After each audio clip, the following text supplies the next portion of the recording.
Christian, a virgin, who volunteered to serve in Iraq. Her body was discovered in a Haliburton tent and shipped home in a closed casket. Her parents were told not to open the casket. But her father is a physician. I happen to know him personally. And Dr. Johnson opened the casket and examined his daughter. Her brains had been blown out. There were bruises all over her body. Both her hands were badly burned, too badly burned to hold a gun, for example. And acid had been poured on her genitals in an apparent attempt to destroy DNA evidence. The Army has ruled it a suicide. A government that honors the truth must uncover the truth and then tell the truth. And that's exactly what this government is going to do.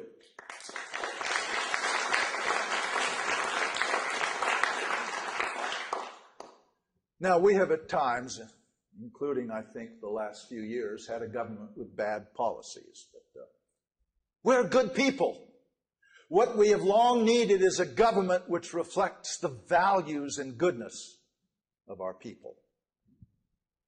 Our values and goodness are not reflected by a government which cooperates with big business to export our jobs and import cheap illegal labor, driving down wages for all our workers.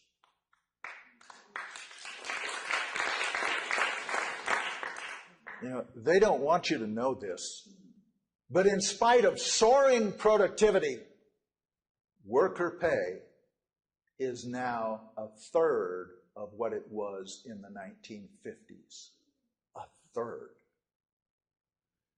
If worker pay had kept up with executive pay,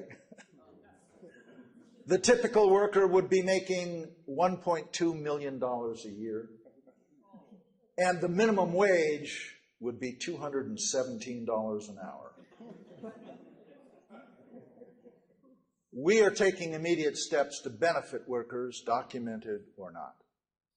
I asked Congress to pass legislation indexing the minimum wage for inflation, placing tariffs on importation of goods manufactured by corporations who move jobs out of the country,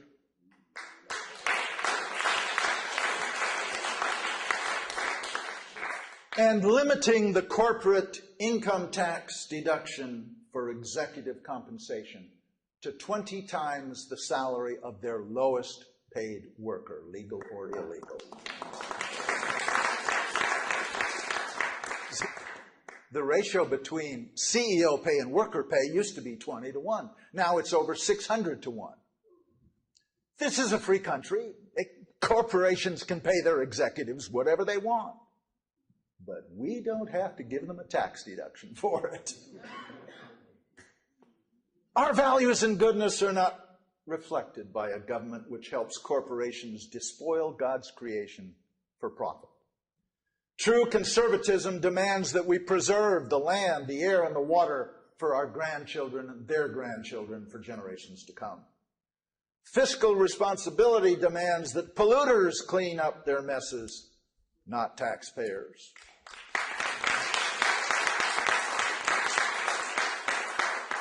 I'm requesting new CAFE standards, doubling the gas mileage of cars and light trucks, and that's just for starters. This will be coordinated by my Secretary of Transportation, Ralph Nader.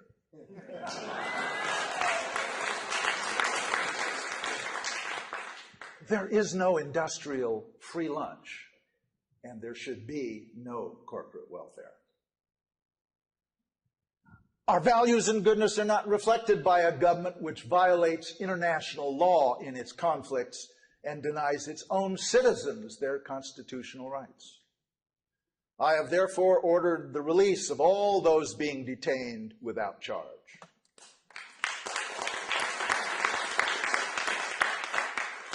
The immediate closure of the prison at Guantanamo Bay. Don't worry. we'll find somewhere else for Bush and Cheney.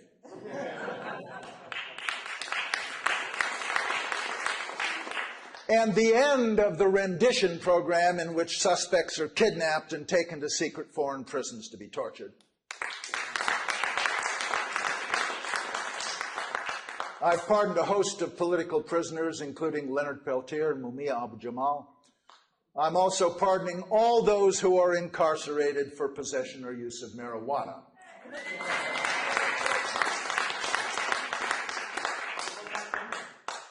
All contracts for mercenaries, including all contracts with Blackwater, or Z as they call themselves now, are canceled. This includes all contracts with the DOD, the CIA, the State Department, and the Department of Homeland Security, which, by the way, is being abolished.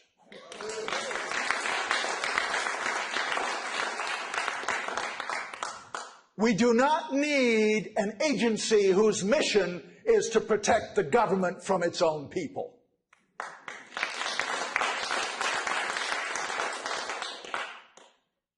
Our values and goodness are not reflected by a government which launches unnecessary wars of aggression. I could talk for an hour on what we have done to the people of Iraq and our own troops. Suffice it to say that within 3 months, we're going to support what's left of our troops by bringing them home while they're still alive.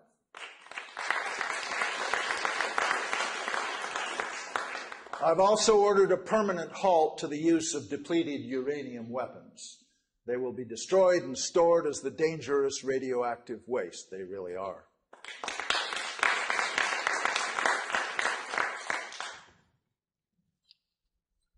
Our values and goodness are not reflected by a government which promotes a globalization which depresses living standards at home and allows corporations to destroy the quality of life in banana republics and client states around the world.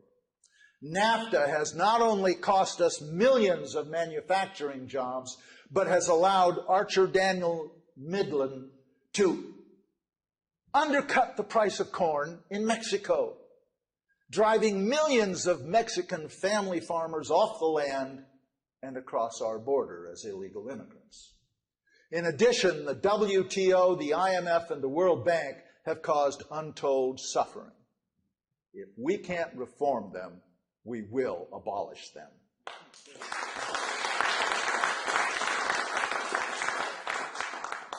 With respect to our relations with the government of Mexico, I have ordered the cancellation of the Security and Prosperity Partnership, or North American Union. Termination of the NAFTA superhighway, which would have cut both the U.S. and Canada in half and put all our longshoremen and truckers out of work.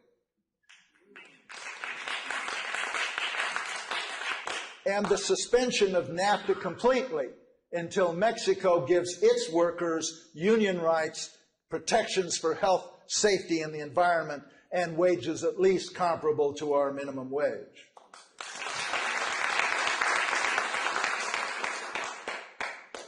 If Canada wants to unite with Mexico, they can do it without us. My guess, however, is that the people of Canada don't want the North American Union any more than we do.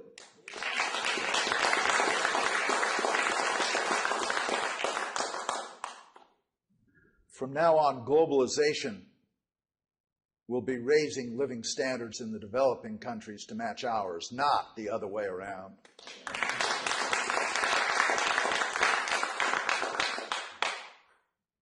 Our values and goodness are not reflected by a system in which all our personal income taxes go to pay interest on a staggering national debt created out of thin air. The Constitution authorizes Congress to coin our money, not a private cartel. I ask Congress to eliminate the debt-based monetary system and pass legislation abolishing the Federal Reserve.